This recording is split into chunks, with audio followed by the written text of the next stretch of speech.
Nagpakawala ng mga missile ang India laban sa Pakistan ngayong gabi bilang tila tugon. Sa isang nakamamatay na pag-atake ng terorista sa Kashmir na pinamamahalaan ng India noong nakaraang 2 linggo. Nagkaroon ng matinding pagtaas ng tensyon sa pagitan ng dalawang bansang may armas nuklear sa Timog Asya. Inakusahan ng Pakistan ang India na nagsimula ng kaguluhan sa rehiyon sa pamamagitan ng pagpatay ng hindi bababa sa 26 na tao sa sunod-sunod na pag-atake ng missile at putukan. Dagang labanan ngayong gabi ay nasa pinakamasamang antas sa 30 taon. May napangamba na ito ay nasa bingit na ng ganap na digmaan. Matinding galit ang nararamdaman ng China laban sa India. At sa pagkakataong ito, hindi ito tungkol sa paglilipat ng pabrika ng mansanas. Hindi. Ngayon, ito ay tungkol sa mga armas ng China, iniulat ng militar ng India, na nalampasan nila ang depensa sa himpapawid ng China at na-target ang mga base sa Pakistan nang walang sagabal. Talagang masamang balita ito para sa militar at industriya ng depensa ng China. At iyan ang dahilan kung bakit galit na galit ang Cultural Center of the Philippines. Ang mga kaguluhan noong nakaraang linggo ay naglantad din sa mga air defense system ng China tulad ng Headquarters Siam at Headquarters 16. Parehong gawa sa China at pinapatakbo ng Pakistan ang dalawa. Mas kopya may turis ng sistemang Ruso ang S-300 at ang S-400 na mga sistema. Ang mga makinang Chino ay ginaya mula sa mga makinang Ruso. Madalas ilarawan ng mga eksperto sa depensa ang mga ito bilang mas murang kopya. Subalit naging napakamahal nito para sa Pakistan dahil nabigo sila. Sinalaki ng India ang mga depensa ng China noong nakaraang linggo. Hindi bababa sa 3 lokasyon ang naapektuhan, Lahore, Chaklala at Sialkot. Sa bawat engkwentro, na-neutralize ng India ang mga sistemang panlaban ng China sa himpapawid na nagdudulot ng malubhang mga katanungan sa tunay nilang kapabilidad. Inaasahang mag-react ang merkado. Umaasa sila ng kita mula sa pagtaas ng benta. Sa halip, sila'y masusing sinusuri ngayon matapos magdulot ng sakuna. Kapag pumalpak ang sandata, hindi lang taktikal ang pinsala, kundi pati reputasyon na sisira. Malinaw na marami pang dapat gawin ng China. Hindi lang depensa sa himpapawid ng China ang pumalpak, kundi pati mga misil nito. Pero pag-uusapan natin yan maya-maya. Alam nyo naman, hindi pabor sa YouTube ang mga usaping may kinalaman sa digmaan dahil delikado ito at hindi kaaya-aya sa mga advertiser. Kaya kung maaari, pindutin ang like at subscribe button sa ibaba.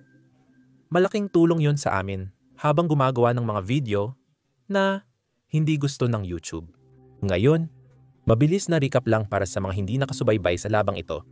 Nagsimula ang lahat noong ika-22 ng Abril nang magsagawa ng nakamamatay na pag-atake sa India ang isang teroristang grupo mula Pakistan. Nangako ang India na gaganti at 2 linggo matapos. Noong ika-7 ng Mayo, dumating ang pagganti. Noong ika-7 ng Mayo, sinalakay ng India ang 9 na kampo ng terorista sa Pakistan. Ang mga kampong ito ay konektado sa mga grupong gaya ng Jaish-e-Mohammed at Lashkar-e-Taiba, tinawag na Operation Sindur.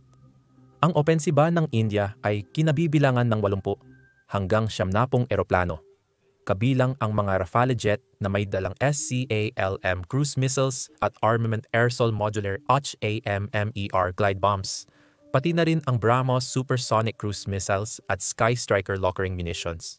Winasak ng mga pag-atake ang mga kampo na matinding pahayag laban sa pagiging suportado umano ng Pakistan sa terorismo. Itinanggi ng Pakistan ang mga paratang, ngunit ang pagkawasak ay nag-iwan ng wasak na proxy network nito. Ang pinaka-nakagugulat sa lahat ng ito ay nang ginanap ang isang libing para sa mga namatay sa pag-ataking ito. Nakitang nakatayo sa libing ang mga opisyal ng militar at gobyerno ng Pakistan, kasama ang isang teroristang itinalaga ng United States. Nakikita niyo ba yung taong nakaputi na nakatayo sa gitna? Ang taong yan ay si Hafiz Abdul Rauf. Isa siyang pandaigdigang terorista na hinahanap ng Estados Unidos dahil sa pagpatay sa 100 at 60 tao kabilang ang maraming Amerikano. Maaaring isipin na dahil nakatutok ang mundo sa Pakistan, baka utusan ng hukbong sandatahan ang mga teroristang matagal nilang inalagaan na pansamantalang magtago. Maaaring isipin mo na sasabihan nila ang mga sundalong nakauniforme na huwag magdasal kasama ang mga itinuturing na teroristang pandaigdigan ng United States, ngunit nagkakamali ka. Kapag tinanong ang mga opisyal ng Pakistan kung bakit nila kinakanlong ang mga terorista at bakit prominente ang papel ng mga ito sa Pakistan, sinisisi nila ito sa Estados Unidos. Pakinggan mo mismo, ito ang kasalukuyang ministro ng depensa ng Pakistan, 2 linggo pa lang ang nakalilipas. Lumamig ang mga pangyayari noon at ngayon, muli nang lumamig. Ngunit pa namin sinyo ay, sir, na matatagal ng may kasaysayan ng Pakistan sa pagsuporta, pagpopondo at pagsasanay. At pagpopondo sa mga teroristang organisasyon? Ginagawa na namin ang maruming trabahong ito para sa Estados Unidos at sa kanluran kabilang ang Britanya ng halos 3 dekada. Kaya yun ang argumento mo na. Hindi, yun ay isang pagkakamaling at nagdusa kami dahil doon at kaya mo ito sinasabi sa akin. Kung hindi tayo sumali sa digmaan laban sa Soviet Union at pagkatapos ay sa digmaan matapos ang 9/11, ang record ng Pakistan ay hindi naman talaga malinis na record. Hindi ko alam sa inyo. Pero sa tingin ko, tapos na ang digmaan laban sa Soviet Union. At tapos na rin ang digmaan ng 9/11. Mahirap unawain kung bakit patuloy na pinoprotektahan ng Pakistan ang mga terorista. Subalit matapos alisin ng India ang Siyam na kampo ng terorista, noong ika-7 ng Mayo, gumanti ang Pakistan sa pamamagitan ng pagpapadala ng daan-daang drone sa India. Dito na lumala ang digmaan at umabot sa ibang antas dahil gumanti ang India sa pamamagitan ng pagsira sa mga air defense at radar na gawa ng China sa loob ng Pakistan. Kinabukasan, pinalala ng India ang kampanya sa pamamagitan ng pagtutok sa air defense network ng Pakistan sa Lahore.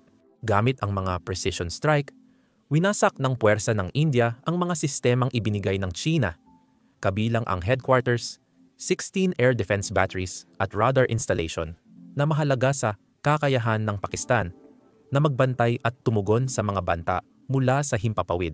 Ang pagkawala ng mga kagamitang ito ay nagbunyag ng malalaking kahinaan sa infrastruktura ng militar ng Pakistan, lalo na ang pagdepende nito sa teknolohiyang banyaga.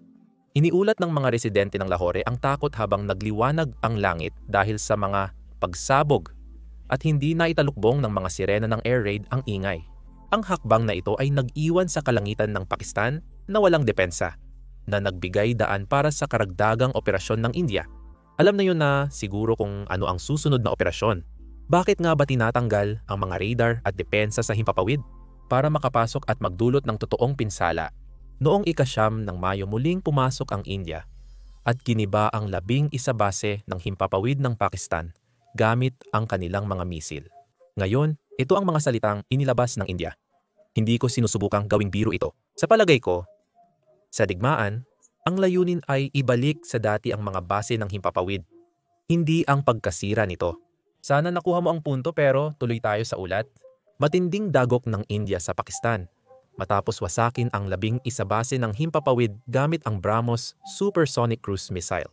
Kabilang sa mga target ang Norcan Air Base na malapit sa Rawalpindi, isang mahalagang pasilidad na malapit sa punong himpilan ng militar ng Pakistan at mahalaga para sa operasyon ng air refueling. Iba pang mga base tulad ng Rafiki sa Sorkot at iba pang mga estratehikong lugar ay tinamaan din gamit ang kombinasyon ng BrahMos, HAMMER at SCALP missile na inilunsad mula sa Rafale jets.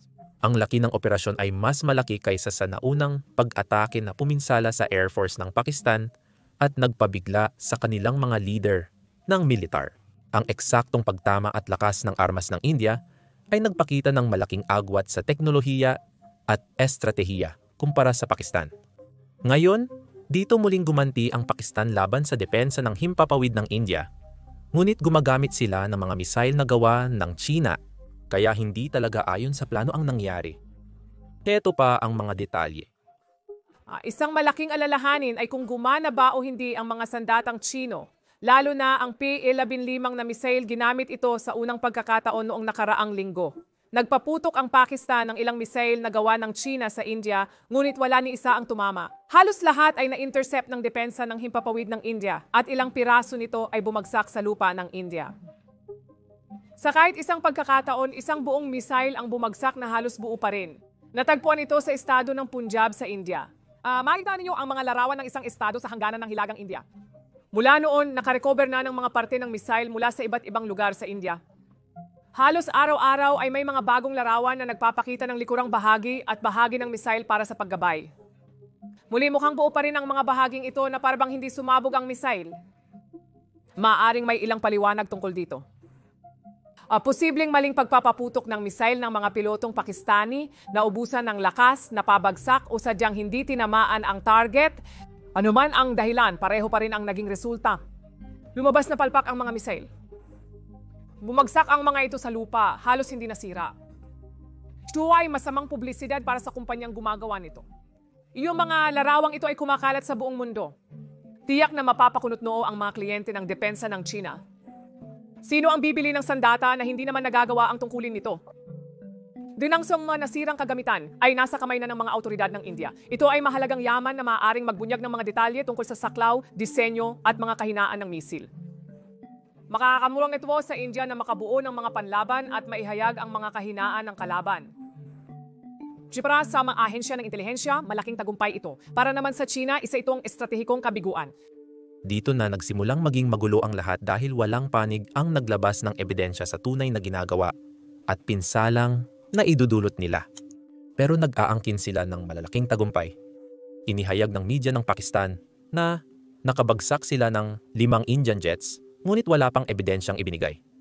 Nang hingan ng patunay, pinapatingnan na lamang nila sa social media. May isang kumpirmadong nabagsak na Indian jet ngunit wala pang pagpapatunay mula sa India.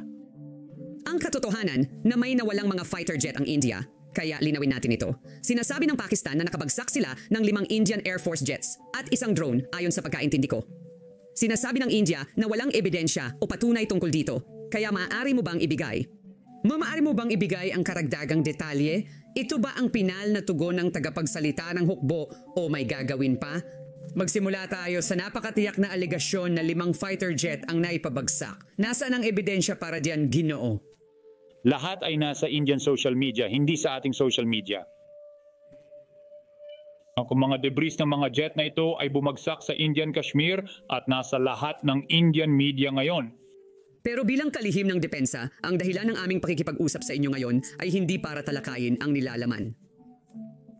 Pasensya na, hindi ito para pag-usapan ang mga kalat sa social media. Ang tinutukoy ko po ay ang mismong ebidensya at detalye.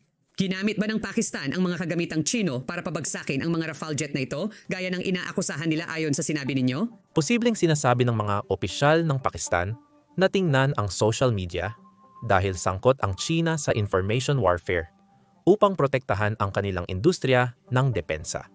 Gumagawa lang sila ng mga larawan at ipinopost ito sa social media gamit ang mga propaganda account ng Cultural Center of the Philippines para paniwalain ang mundo na mahusay ang pagganap ng mga sandatang Chino. Simple lang ang layunin ng information warfare na ito. Gusto ng Cultural Center of the Philippines na paniwalaan ng mundo na sina West at Rafael ay pinabagsak gamit ang mga missile ng China. Mukhang pagtatangkalang ito ng China para makabenta ng mas maraming armas sa mga maniniwala sa kanila. Sa kasamaang palad, tumagal ng ilang araw ang balitang ito dahil walang sumalungat dito. Walang naglabas ng totoong ebidensya para ipakita kung gaano kalaki ang pinsalang nagawa nila o kung ano talaga ang nangyari. Ilang araw lang ang nakalipas. Ibinahagi ng India ang satellite footage ng lahat ng sinira ng kanilang puwersa sa loob ng Pakistan. Narito ang mga detalye tungkol dito. Ang radar na nakakabit sa mataas na tore. Matapos ang pagzatarede, ang radar na doon ay tuluyang nasira o nasunog. Susunod na slide, pakiusap, ang Chunya Air Defense Radar na nawasak noong ika-7 at ika-8, ito ang lugar ng radar. Isang pinalaking litrato muli, nasa isang tore hindi masyadong malinaw. Pero ang malinaw na nakikita mo ay ang epekto pagkatapos naming umatake. Ang radar, ang ulo ay tuluyang naputol. Susunod na slide, pakiusap, Arifwala Air Defense Radar. Sa complex na ito, makikita ninyo kung paano ito itsura dati, pinalaking larawan at pagkatapos talagang wasak na wasak. Ngayon punta naman tayo sa Sargodha Airfield. Tandaan niyo, ito ay isa sa kanilang mahal. Ito airfield kung saan marami silang mga ragamtan, F-16 and iba pang kagamitan na patuloy nilang kinukuha, pati na rin mga training institute. And tinamaan natin ang airfield na ito. At kung i-zoom in mo dito, may isang tama dito sa runway at pangalawang tama ng ating sandata precision weapon sa runway. At kung makikita mo itong nasirang bahagi na inaayos, ganun din dito. Sunod, Ramir Khan. Ito ang lugar na tinamaan natin. Dito talaga napagtanto ng mundo kung gaano kasama ang mga sandatang Chino na tinatawag nating mga sandata ng Temu. Bago nagsimula ang digmaang ito, Inimbitahan namin si dating Navy Sea, Air, and Land Chakfar para ipaliwanag ang lakas ng militar at sandata ng China kumpara sa mga katapat nito sa United States. Sa digmaang ito, karamihan sa teknolohiyang Chino na ginamit ay may kaugnayan sa depensa at lakas ng himpapawid. Kaya tingnan natin ang bahaging iyon ng aming palabas. Ang hukbong panghimpapawid ng People's Liberation Army ay umasa sa stealth. Gagamit ito ng mga missile para hamunin ang supremasya ng United States sa himpapawid. Ang bagong Chengdu J-20 makapangyarihang Dragon ay isang ikalimang henerasyong stealth fighter. Pinagmamalaki nito ang 2,000 kilometrong combat radius at balat na kayang umiwas sa radar. First, pagdating sa pakikipagduelo sa F-22 sa mga labanan na lagpas sa visual range, hindi pa rin tiyak ang resulta. Ang appeal ay 15 air-to-air missile nito na umaabot ng 200 hanggang 300 kilometro ay mas malayo ang abot kaysa sa United States Advanced Medium Range Air-to-Air Missile, 120 D Advanced Medium Range Air-to-Air Missile sa papel, pero nagdudulot ito ng banta sa mga American Airborne Warning and Control System at mga tanker. Ito ang lifeline sa himpapawid ng kahit anong puwersa ng abyasyon. Para sa malapitang labanan, ginagamit ng PLA ang PL, 10 missile na may 20 kilometrong abot, at ang heat seeker na ito ay katumbas ng Advanced Medium Range Air-to-Air Missile SHAM-X na may mataas na off-bore sight na mga kakayahan. Okay, strike mission ang Yeji-12 China na anti-ship missile na may 400 kilometrong abot sa Mach 3 at ang KD-88 nitong standoff missile. Hiniyan ng J-20 na magbanta sa mga barko o base ng United States tulad ng Guam mula sa malayo. Sunod sa taxiway ay ang Shenyang J-16, isang 4.5 henerasyong multi-role fighter. Mayroon itong 15,000 kilometrong radius at kayang magdala ng PL-15, PL-12 and isang rack na puno ng mga pampasabog para sa pag-atake sa lupa. Ang ESA radar at electronic warfare kit nito ay ginagawa itong isang versatile na mandirigma, handang makipaglaban sa himpapawid ng Taiwan o ng Spratly Islands. Persya ang mga makina ng J-20, ang WS-10C ang paparating na WS-15 ay madalas magkaaberya at kulang sa pagiging maaasahan pati na rin sa kakayahang itulak ang eroplano sa super cruise na bilis. Sa mahigit 2 aeroplano lang na nasa serbisyo at wala pang record sa labanan, nananatiling hindi pa lubos na napatunayan ang eroplano na ito kaysa maging isang tunay na banta sa unahan. At ang competitive sa itong J-16 ay walang stealth, kaya madali ko itong maging target ng F-35 ng Amerika. Kulang yung sa oras ng paglipad at karanasan sa labanan ng mga Chinong piloto. Ito rin silang mga baguhan at bagong salta, hindi mga veterano. Hindi pa nasusubukan ang PL-15 laban sa panggugulo ng signal ng United States at hindi pa nakikipaglaban ang hukbong panghimpapawid ng mga tao sa totoong digmaan sa himpapawid. Samantala, ang hukbong panghimpapawid ng United States ay sanay na sa laban at bihasa. Allowing the malagsturog nila ang hukbong panghimpapawid ng PLA sa isang labanan sa ere